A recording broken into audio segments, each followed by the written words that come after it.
Oh, I haven't done this in a while.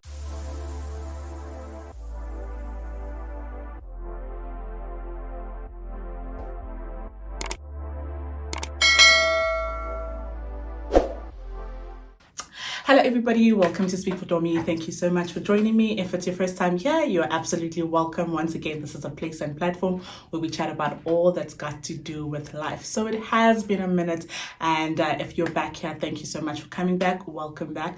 So from my side, the last video that I posted was in September, and that was my birthday vlog. After then, I just took a break because I think there was just a lot going on from, just school getting more hectic. Y'all lied to me, by the way, and told me that that third year would be easier. It absolutely wasn't. I think it was a lot more work in terms of just even the essays were just excessive. But I'm just grateful that that is done, and I'm just now waiting for my results. Yeah, man, I didn't think that I'd be at this place, especially when I started all over again. But God really is faithful. And yeah, so that was coupled with work and then, just family things as well. It was, yeah, a tough couple of months and a couple of weeks as well. And yeah, so I found myself in therapy again because for me, I think more than anything, I realized that I have a fear of slipping back into the pattern that I was in before. And normally I would think that's a negative thing, but I think because of that, I've started to see the light and the positive side to having the fear of slipping back into a dark place again. It's because then, I actually become more aware of my actions and so forth that might lead me into getting into that space again. But also I seek out help when I do feel it, and I do speak up a lot more. So I guess you can think of it as a positive thing, which brings me to the topic that I want to be sharing and discussing today, which is the 5 lessons that I learned from therapy. Yeah, I just said to my mom, I feel like, I'm sleeping a lot more often than I normally would, and I'm just feeling tired, and I find myself feeling a lot sadder than I normally would, so can I just go to therapy? And I asked her if medical aid will pay, and she said yes, it would, and there wouldn't be an extra charge on that because it's a fee that's like already included in some of those things. So I was like, okay, cool, and I set up my first appointment. So I walked in there. She was a lovely lady. I asked for a referral from somebody that I know, and I said to her, and I stipulated some of the things that I wanted. So before I get into what I want to chat about today, I think it's also important for people to understand that when you go out there and you're getting a therapist, it's okay to be frank about what you want. I think this is the first time and space where you can actually be free and frank about what you want. If you go into the medical space and you ask for maybe a black doctor, people might accuse you of being racist or whatever. But I feel like when it comes to psychology as a whole, and you selecting a therapist that is going to help you and help you deal with all that you're going through, it is most important that you are most comfortable and you can get somebody that you are able to speak to. So I mentioned the stipulations of the type of person that I wanted, and I was eventually linked up to a certain individual. I'm not going to name her. And yeah, from then on, I started my first session, and I did about 6 of them. And then from then on, I decided that I'm going to do one every month. I think I'm going to change that to every second week until whenever. But yeah, it's been a tough journey. It's been very challenging. And the first lesson that I learned from all of that is that therapy is over glamorized.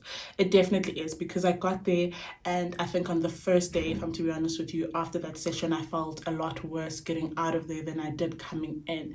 And I mean, that might not be the experience for everybody else, but more than anything, therapy is not as simple as, or it's not the easier form of self-care that we get into. Sometimes it's easy to want to do the bar thing, to want to do the buying yourself stuff, the retail therapy. All of that self-care is good and great, but this is a lot harder because it forces you to acknowledge thought patterns that you had. It also forces you to acknowledge what you're feeling, and sometimes what you're feeling is really painful to deal with. And the second lesson that I learned is that it's gonna take time. You would think that this is something that I knew and understood from the beginning, but unfortunately it wasn't. And I think it was one of those things that needed to I needed to learn to be patient with, and it needed to be reiterated to me, more than once. Because I remember coming back the first time, I'm like, hi guys, I feel like this is not working, going again the second session, and then eventually feeling like, okay, I'm all talked out. What now more is there to talk about? And just feeling tired, most of the time. But I realized that it's just one of those things that you're going to have to give time. Like, you're not gonna go in there like you would to a spa and they massage you for a few minutes, and when you get out there, you start feeling, great and good. It's not like that, especially, well, I guess I can speak for myself and say it wasn't like that for me. And the third thing that I learned is that the way that I wrote it here is to say that Grey is okay. And one of my favorite Marvel characters is Loki. And I think the reason that I was drawn to him as a character is because he's a villain, and especially in the earlier Thor movies, he was more of the villain, and later on, he becomes one of the Avengers as well. So he's both villain and hero at the same time. And I think for me, that type of character is actually true to this day and age, because people are neither, there or here. It's more of a synchronization of both the good and the bad.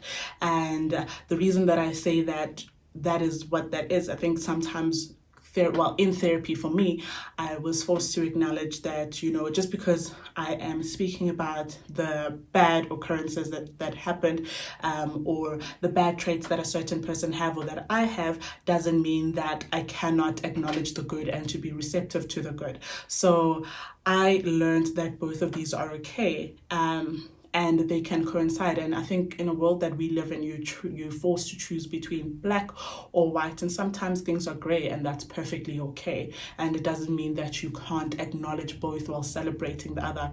Doesn't mean I can't acknowledge the bad traits that a person had, or the pain that they made me feel, while also acknowledging the great individual that they are at the same time. That was very difficult for me, but I think it's one of those things that I really needed to learn, and I'm so glad that I finally understand that both the good and the bad coincide in one person. The next thing that I learned is, and I think this was my favorite lesson, literally when my therapist brought this up, it literally, when you have a light bulb moment, and I feel that every single thing that I've thought about before and the way that I thought before just disappears, and this is like from that moment on, I'm not going to think any different. This was one of those moments for me.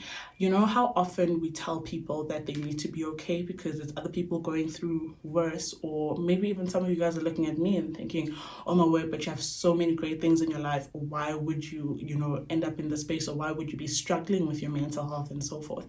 And I just love what she brought to mind, to say that when somebody is a lot happier than you because they have a lot more and they have more to be grateful for, we don't say to a child that's happy, over a lollipop, to say you can't be happy over that. There are children out there who have those mini car things, with the remote control and all of those things. You never say that to somebody. But when somebody is going through a lot, or feel that, they are not in the best of space, we are so easy to remind them of the things that they have and tell them that they're privileged and that they should not be feeling that way. And I think for me, from that moment onwards, I realized that, what I'm feeling is valid, what I'm going through is valid, and I don't need to carry the guilt anymore of feeling as though I'm being ungrateful, or feeling as though I cannot speak about a certain issue and how it made me feel, because there are other things around me that should make me feel better. If something hurts, it hurts, whether it's, a scratch, whether it's a wound.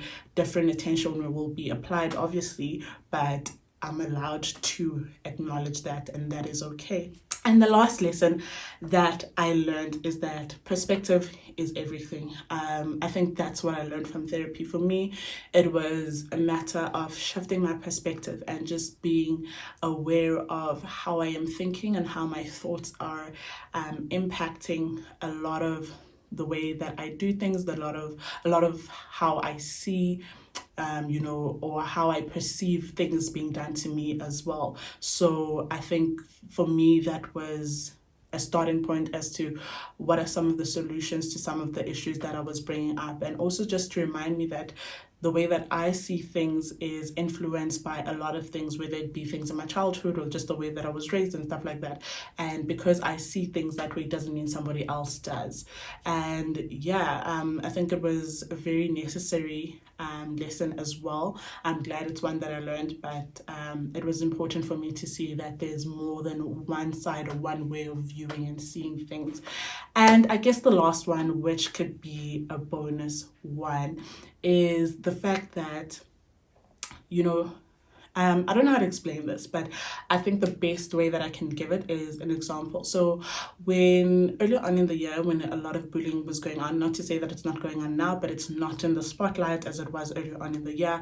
And I remember a young girl named Lufuno, she committed suicide, and she was being bullied going to school. And I remember from school when we were being taught about bullies and the act of bullying, a lot of the time it was a matter of, maybe the bully is going through something at home and that's why he's causing to act like that. And I guess to a certain degree it was though, you were supposed to feel sorry for the bully or be on his side or understand or justify why he's acting the way that he is.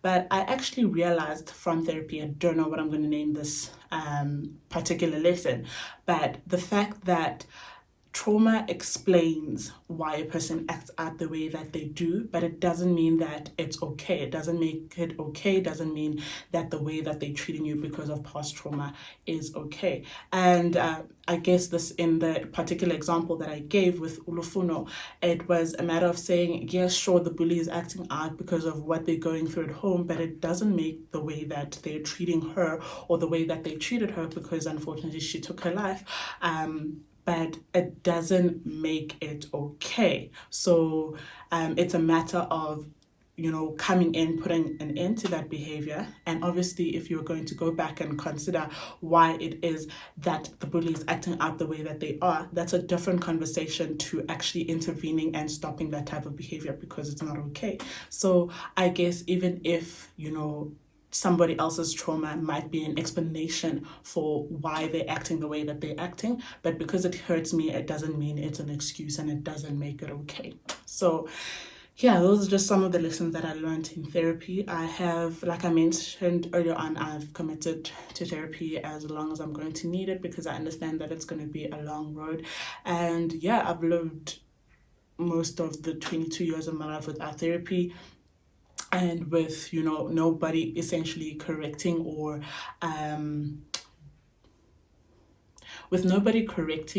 bring up the ways in which I think, or questioning the ways that I think. And now I'm getting into a space that I'm doing that. So I understand that it's not something that's just going to happen and be perfect overnight. But those are the lessons that I learned from therapy. I really hope that they were helpful to you as well. And if you're contemplating on starting and getting on your journey to therapy, or even if it's not like formal therapy for you, but just going out there and speaking up and letting your voice be heard, I hope that this is a video that encourages you to do so, because therapy definitely does work and it can work for you too. Thank you so much for watching this video. You know what to do: like, share, and subscribe. Yes, share this video with everybody in your world. Okay, sorry guys, I haven't done this in a while, but share this video with everybody in your world, because I trust that they will be blessed. Thank you so much. Mwah.